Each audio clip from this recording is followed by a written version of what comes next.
Hi, I'm Paul. And I'm Tiffany. To some, we could be called career wizards. And to others, sometimes we seem like therapists. However, we definitely are not. But for you, we are the co-hosts of the Career Boosters podcast. I think it's understanding maybe like what you need to develop or key things that like you should look for in yourself, and then extrapolating that to when you're looking for a job is like finding something that's fulfilling and purposeful to yourself and aligns with your personal brand. Okay, hello and welcome to the Career Boosters podcast, season 3, episode 6, I believe. 3-6. Crazy how these things just fly by. Anyways, this week in our class with MBA students, we did an activity that got them to look at their unspoken brand. One of my favorite quotes about brand is from Jeff Bezos. You may have heard of him before. He's kind of successful. And he talks about your personal brand is what other people say about you when you're not in the room. I think that's a very apropos quote for today, because the activity that we had students do this Monday in class bring pieces of information about themselves, and based on observations of other people, they start to understand what their unspoken brand could be. The real challenge of this activity is you're not allowed to say anything when people are reviewing stuff, and there are students doing a little bit of the feedback, a little bit of the information sharing. It's an opportunity for students to share observations, what they're seeing from other people. And it's an amazing activity that allows people to connect, build, trust, and learn more about themselves. One student that we observed really diving deep into this activity, both from the participant standpoint and from an observer standpoint, was Jasmeen Dhah. And she is here to join us today to talk about what she learned about her personal brand and so much more. Jasmeen, thank you so much for joining us today. And if you could just start by telling us about the story behind your decision to embark on an MBA journey. Well, thank you for having me. So I started working at Amazon before starting my MBA, and I joined Amazon as a campus hire through like their new graduate hiring program, and I was there for about 5 years and kind of like worked my way up the corporate ladder, so to speak. I really enjoyed my role and my team, but I also felt like I wanted to explore a little bit more, challenge myself, because I think over time, like jobs can become routine and you stop learning. And I was also feeling like a little bit unfulfilled to like a certain extent. So I was like, well, what better challenge than starting an MBA? And I knew that the MBA would be academically challenging for me, but I think what I am hoping to take away the most from the MBA is just building on like some of the extroversion aspect of myself and developing that skill set to help me kind of like build my career a little bit more. Cool, that's awesome. The human skills are always the ones that we want to continue to work on, and we're so happy to help you kind of lead you through some really cool activities with working on those. What's been the favorite part of the MBA journey so far for you? So you're about 6 weeks in now, I think, because you did a little extra class at the start before you started, but Yes. What's been the favorite part of the journey so far? Honestly, I think it's just been meeting everyone who is part of the MBA program. And like I said, I joined because I wanted to build that extroversion skill a little bit. And I'm actually enjoying it a lot more than I thought I would enjoy it. And I think part of it is because everyone in the program is pretty like-minded in that they're all open to new experiences and meeting new people. So I think that's what I've enjoyed the most so far.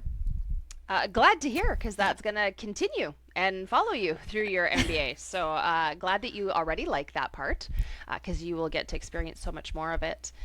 This class is a special one. Paul and I really enjoy it. And it's one that while we want to talk about it, we also kind of don't want to give a whole lot of spoilers, perhaps to anybody listening that might get to experience it in coming years. However, we gave you instructions up front before we sent you all off to do this activity. So we explained what was going to happen. And essentially you had to sit there while people offer their opinions and sometimes even judgments of you just based on some snippets of information that you give them. And you couldn't say anything. You had to sit there and take notes and smile. And so when you heard us explain how this was going to go, I'm just curious on your first impressions. What'd you think off the top? I at first thought that like I might come across as a little bit judgmental, and I didn't want anyone to think that I was like making assumptions based on like personal images that they were bringing to the classroom. So that was like a little bit nerve-wracking. And then for myself, I think it was weird to think that I couldn't explain why I chose the job titles that I did, or like brought the images to class that I did. I just want to point out, I think, a common discomfort, and you talked about leaning into discomfort. So, a common discomfort with offering feedback to others. It is a skill set within leadership, and I would offer a skill set within life. Offering feedback, offering assumptions and opinions is something that we need to practice. And so while this activity is all about unspoken brand and understanding how we are perceived in the world, it's also a really neat opportunity to practice giving feedback, which is what I heard you say, which is really kind of cool. So thanks for that. If we can jump into one part of those pieces. So there's three parts of this, but you had to take something called the Big Five assessment, which is also a behavioral assessment we know as Ocean, and it's one that's been out there for a long time. It measures your openness, conscientiousness, extroversion, agreeableness, and neuroticism. How was that for you? Tell me just a little bit about that part specifically. I've actually done this personality test a few times. And I think one, because my undergraduate was in HR. And so like I kind of learned about this assessment from like a theoretical perspective in my classes, but then also working in large teams, I've done it before as well. And I think it's been pretty consistent for me over time. Just the scales for each of those five aspects has changed a little bit, but generally it's like kind of the same. And I wasn't really that surprised by the results. And I think what I take from it is that for me, like being extroverted is a skill that I can learn, because I didn't score the highest on that in terms of this skill. But, you know, I'm here, I'm doing this MBA and I'm practicing those skills. Yeah, that's amazing. You know, I remember Tiffany and I have the advantageous position to be like wandering around and going to different tables and things like that. And I think sometimes the perception is if I'm a little bit more introverted, that's like a bad thing. And I actually look at it as a real awesome positive thing, because we sometimes feel like we always want to be the loud, I don't pot calling kettle black here, loud, you know, very extroverted, things like that. But we can let that kind of ebb and flow, and I think there's such a wonderful place of as an introverted person, just like thoughtfulness and like really maneuvering through like the clarity of maybe a problem that's in front of you or something like that. And you know, I think that there's this perception that we all have to be extroverted. I think there's ways we can start to lean on some of the skills that are in there, but I think there's so much power from the world of introversion as well. So you talked about being familiar with the Big Five and kind of this type of assessment. What kind of experience do you have with other personality assessments? What does that look like? And you said coming from the world of human resources, this is a little bit more common practice. What's your experience in that? Yeah, so I've done a couple of them. I don't know if I can recall like all the names because there's so many okay. out there, but Yeah. I think from like a professional standpoint, my experiences is more like just understanding the people on your team a little bit better and how everybody works and how you can like leverage people's skill sets or know how to work better with different groups of people. In terms of like how I think that it's worked out for me is I don't know that it's necessarily impacted like the perceptions that I have of myself, but sometimes doing the tests, you're like, oh, this is actually kind of validating because this is how I feel like I am and I see it now on paper. But also I think sometimes it's important too for me is to take it with a grain of salt, because I think over time, like your personalities can change and also just like based on the situation. So just going back to like extroversion, you know, I think if I'm in groups of people that I know well, I can be more extroverted than like if I'm in a new scenario where I don't know people. So I think like that's kind of been my take with like all the different tests that I've done. And I think Paul and I work with a few different assessments as well. Me coming from HR, I have a similar experience to you. I've seen a lot of them, and what Paul and I lean into is they create conversations. right? Are they 100% correct? Is the number exactly depictive of you in every situation? No, there isn't a single assessment out there that is 100% accurate, but they create lovely conversations. Whether that's a conversation just with yourself, or if that is a conversation with other people, with other classmates, with teammates, like you mentioned, there's so much value there. And I really want to double click because I think this is an important message that so the big five and a few others, they are something called trait based assessments.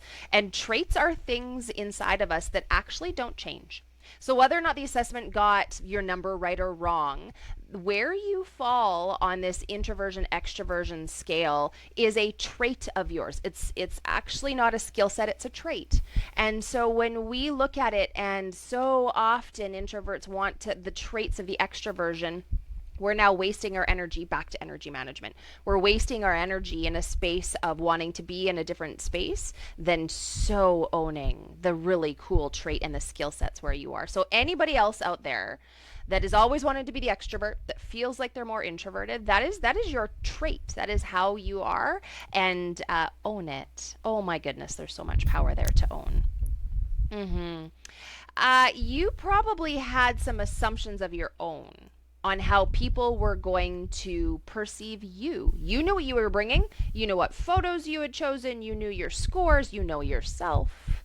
So, what did you think others might be saying about you? And then, did they get it right or not? Um, Actually, I don't think I went in with that many assumptions for the activity because I picked cartoon images because I thought that, like, one, it wouldn't be super exposing of who I am, but also I thought that I would be able to explain why I picked the pictures. And turns out that wasn't the case.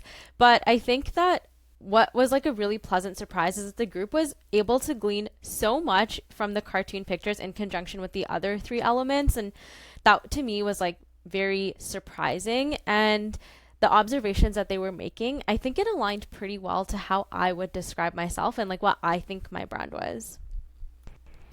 That's so cool. And I think that we sometimes, even if you are the person that, when we think about keeping things at a bit of arm's length, you created these a little bit more cartoon kind of images and things like that. You're still making like an effort to pick those images, regardless of whether they're cartoon or whether they're not, right? Like I think our unconscious, our brains are just picking the things that may mean something to us, regardless of if it's a picture with me and my family or a cartoon picture with like, a cartoon family, it's still family, right? And I think at the end of the day, there's probably a lot of merit to things like that. And what is so cool is that you talked out even about that there were these observations that were so accurate without you being able to say anything about it, which is it is so cool to kind of see that happen all in real time. The experience is very unique though. Have you ever experienced anything similar in your journey where you've had kind of your brand being reflected back to you? Um, Not really. And I think that so that's why like this experience was really nice for me. And I think part of it too is sometimes we're scared to ask people like what our brand is and get that feedback because you have to be like open and vulnerable. But I think that's something that you both do a really great job of is creating an environment that is safe and comfortable. So, everyone's offering this feedback in good faith and you're more receptive to what others might be saying. Now, you noted something that everybody struggles with, myself included, because I have been through this activity and I also misunderstood the activity. So I had put in headings with my pictures and I was ready to give stories just like you were and most other people. So when you realized you had to sit there and you could not offer any sort of response or story, what was the internal experience? So emotions, what were you even feeling in the moment? Um, I was a little bit nervous because I was like, oh my God, did I ruin this activity by bringing in cartoon pictures that no one's going to know what it means? Um, but I think at the end of the day, like I said, the group was really able to actually bring up a lot of like accurate observations. And for me, I think the hardest part of the whole activity and like being silent was not being able to agree with what was being said. I didn't think I was in a position during the activity to be like, oh, I disagree with what you're saying. It was more of like, wow, that's super accurate. And I wish I could like also validate what you're saying.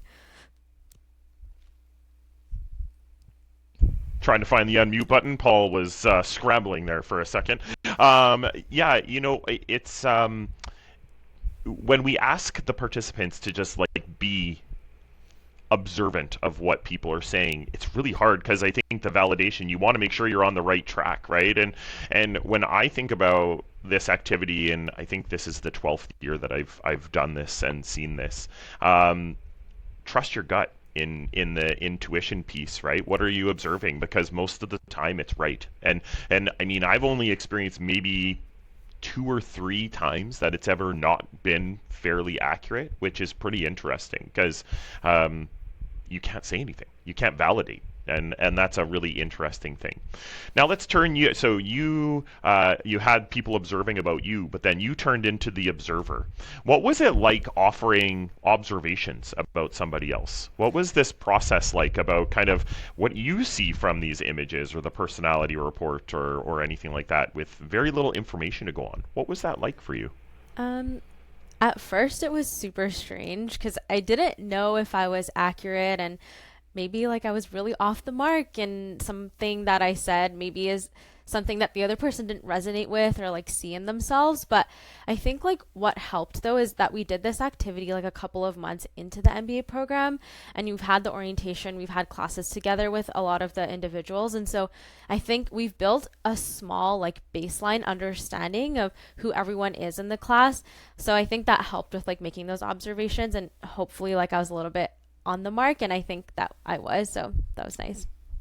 I also want to offer that hopefully, in most cases, you as a cohort have also built a small kind of start to a baseline of trust with each other. And that goes throughout, for sure, the entire program and is different between every individual. But when there's trust and, elements of safety in there, that is some really key pieces to offering feedback. Mm-hmm. Now we're back to being able to practice offering observations. And I don't think we get that offered enough. Yes, you said this is unique. You've never really experienced anything like it. And that's for sure true. But what are we missing in the just shared human experience, at least Western and for sure in Canada, perhaps not really offering in a respectful and kindful way, but observations of brand and how people show up? Like, it's a gift. Feedback is a gift, and I don't think we offered enough. So kudos to you for leaning in, because what both Paul and I heard as we either sat at your table and passed it was the nuance and the mastery of the gifts that you yourself were offering. They were well spoken, they were intuitive, they were in depth, and they were offered with kindness and openness, which I think is a big skill set. So kudos to you.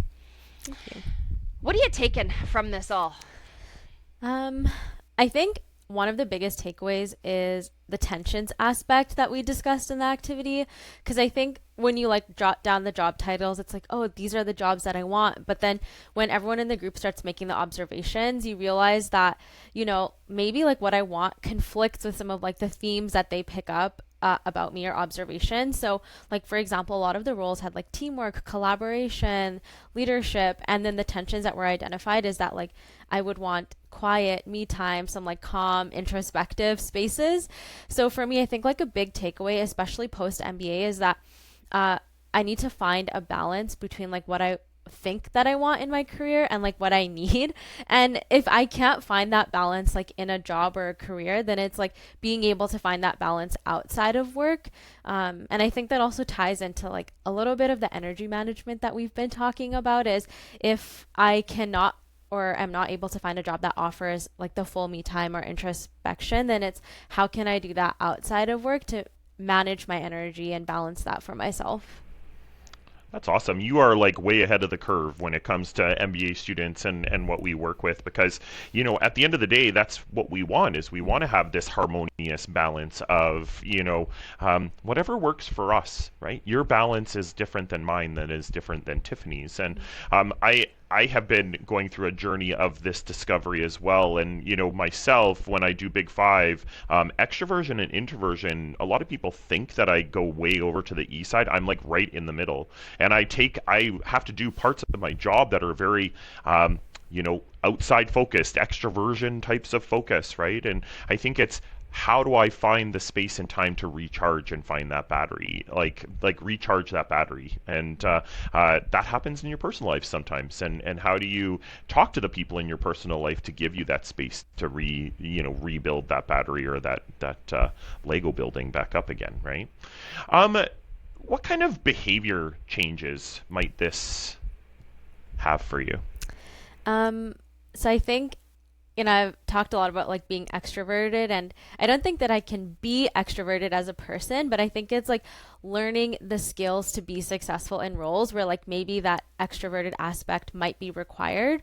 So if I think about like the career ingredients that we discussed at the end of the activity, it's just figuring out like maybe I need to put myself in like some uncomfortable scenarios to help me build some of those skills so that if I do, find like a role that is that needs some of those career ingredients, I have the skills and I'm working on developing those skills to like be successful. And I think part of that is like coming on this podcast as a first step for me. I was literally Yeah. just going to say that. Welcome to what Tiffany has kindly referred to as the zone of proximal development, of stepping out Yeah. of your comfort zone, right, and being able to just say like, "Hey, I did this, and I Hmm. stretched out of my comfort zone," right? And Yeah. so when you're back into the real world of work, you can say like, "I've done some tough things and I've overcome them," right, Yeah. and I've done them really well, which is amazing. Hmm. And I would imagine that having stretched yourself this morning in the ZPD area, that you probably now need to balance yourself off today. Right? There's the piece of I've done the thing that I wanted to do. It's not that I don't do the extroverted things, it's that I do them, but understand now how much time I need perhaps to Hmm. recharge and how that works. So good on you. Yeah. What advice would you offer? This was all around Unspoken brand. This was all around that we have one. Whether we Hmm. think we do or not, people experience us and have perceptions about us. So, based on what you've learned and what you knew even before you came in, what advice would you give to people around understanding their Unspoken brand? Um, I think it's taking like at the end of the activity we discussed like the career ingredients list, and I think it's understanding maybe like what you need to develop or key things that like you should look for in yourself, and then extrapolating that to when you're looking for a job is like finding something that's fulfilling and purposeful to yourself and aligns with your personal brand. Brilliant. I think we could take that snippet and put that out there in the world. Thank you for that. All right, there's so much we could talk. We just love this activity. However, I think it's time for a lightning round. You ready? Hmm. All right, Yes. 3 quick questions, 3 gut answers. What about your career story has given you the biggest boost? I think the relationships and mentorships, sometimes like jobs can be super stressful or really tough. You might be having a bad day, and it's like the relationships with the people around you that can help you get through those times. And then having a mentor, because they'll help you see parts of yourself that maybe you don't see, or they'll ask you the hard questions that like you're too scared to ask yourself. Back to the skill of feedback. Love it. Yes. What do you wish you'd learned sooner?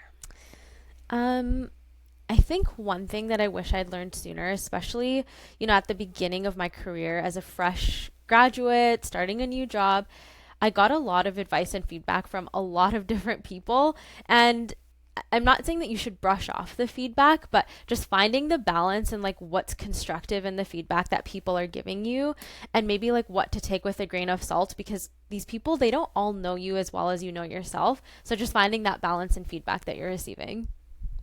Brilliant. If you figure out how to do that, you let me know. Still working on that.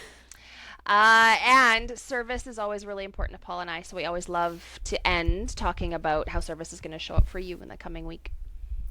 It's almost mid October. We're heading into the crazy part of the semester with midterms and assignments. So I think the best thing that I can do to help service others is just checking in and asking how people are feeling. And sometimes like someone might need a lending hand, even if it's like maybe someone doesn't have a printer and you need to print something for somebody, or someone wants a copy of your notes, or just something simple like that. I appreciate that. I'll point to something Paul often references about empathy is not often fixing it. Y'all can't fix the midterm stress coming up for each other. You just have to get through it. But like sitting in that space Yep. with each other. What does it mean to just sit beside somebody in that space? So cool. I know it's going to be needed. So good on you. Paul's random question. I feel like I need to come up with a way to say that now every time. Yeah, we may need like a song or Yeah, something like sure that do. that comes up with I'll this. work on that. I think this is the part Jasmeen was most nervous about out of anything, was getting a random question from me. I'm just joking. Please don't be nervous about it. My question is, you have done an undergraduate degree in business and in HR. Now you're in a master's program. What is the difference between those two programs? Um, I think the like connectedness between the people and the professors and the classroom material. In an undergraduate degree, you're just sitting there with 200 other students and the professor's just at the front like lecturing you. And so the biggest difference here is that there's like connectedness between your peers in the classroom because you're constantly working with each other. Everyone's offering their insights or you're learning from each other. And then the professors as well, they're there to have a conversation with you. They're not necessarily like lecturing you in this way that you would receive in an undergraduate degree. So I think just like the collaboration in an MBA program is a lot more than you get in an undergraduate degree. And then how exponentially important perhaps are those people skills, the human skills, Mm-hmm. relationship building, connecting with others? Yeah, for sure. Yeah. Jasmeen, it has been lovely, as we knew it would be. This was the assumption and perception that Paul and I already had about your brand. That it would be a lovely conversation, and it would be insightful, and it would be always with an air of kindness and positivity. And I get the privilege to be your coach for the duration of your MBA. And what I've already discovered about you is that you truly are leaning into discomfort in your own way. And I think there's a nuance there. I think every MBA student on the surface knows that, okay, I'm going to have to be uncomfortable. I get that. Some people get uncomfortable in the way they think they should get uncomfortable. And there are some people that get uncomfortable in the way that they know is going to work for them. And you gave us a brilliant example. And it was that you came with pictures that were cartoons, and that was your way to lean in. It worked just as well as everybody else, but it kept you in the zone of stretch, but also the zone of growth, that ZPD. And you did it in your own way. Hang on to that, Jasmeen. There's going to be so much shoulding that goes around in the MBA. So I love that you're not shoulding yourself, and that is going to take you many places. Thank you. You're welcome. Key takeaways. And for me, it was really, really clear. I wrote it down, I circled it, I've got like an asterisk by it on my sheet. And it was when she talked about the misalignment between perhaps what she wants and what she needs in a career, but you could extrapolate that out to anything else. And I think it takes a poop ton of courage to admit to yourself that what you want isn't actually what you need, and that it needs some alignment, some rework, some reframing, because quite often we feel like we need to take the square peg of what we want and shove it into the round hole of what we need, and that we just got to make it work. And that's not how thriving truly works. And so it takes courage to look at Yeah, that alignment or misalignment, and I really love that she surfaced that. that's very cool. When I think about what I took away from the conversation, she talked a lot about connectedness and connectedness with her peers, connectedness when giving feedback, connectedness when receiving the feedback, all of that. And I look at the baseline for connectedness being trust. Trust has been built. And I think as plain as day, the more we can build trust, the safer we can feel with people, the more we can not expose, but just like share things that I think are so important. And I enjoy the fact that I am allowed to give feedback and thoughts to other people, and because 9.9 times out of 10 it's a really positive thing, because I think the world needs to hear more positive things, that we're doing really great, and really stick to those things. So I love it. I heard a quote recently that authenticity is the currency of trust. yeah, And this yeah, that's entire good. class was about kind of who are you authentically? Do you know who that Yeah, is? And we talk about that so often. And what an yeah, underpinning to trust is authenticity. So yeah, that's really yeah. cool. Talking about understanding self, next week it's going to be all about values, truly at the core, the deep center of who we are. So always a fun conversation, always a great class. But We will see you next week. Thanks for tuning in to the Career Boosters podcast. We hope you had a blast. Yeah, we know that's corny. Catch you next time, and remember to subscribe wherever you enjoy podcasts.